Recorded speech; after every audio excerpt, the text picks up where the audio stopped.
কুমড়ো ফুলে ফুলে নুয়ে পড়েছে লতাটা, সজনে ডাঁটায় ভরে গেছে গাছটা, আর আমি ডালের বড়ি শুকিয়ে রেখেছি। খোকা, তুই কবে আসবি? কবে ছুটি?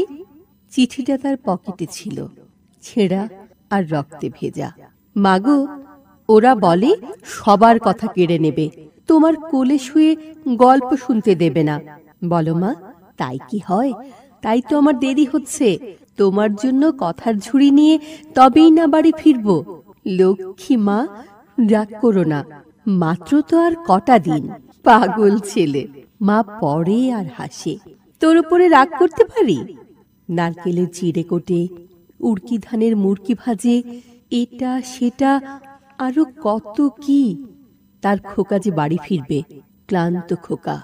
কুমড়ো ফুল শুকিয়ে গেছে, ঝরে পড়েছে ডাঁটা, পুঁইলতাটা নেতানো। খোকা এলি?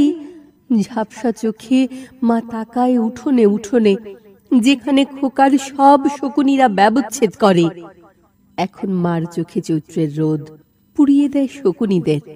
তারপর দাবায় বসে মা আবার ধান ভানে, বিন্নি ধানের খই ভাজে। খোকা তার কখন আসে কখন আসে। এখন মার চোখে শিশির ভোর, স্নেহের রোদে ভিটে ভরেছে।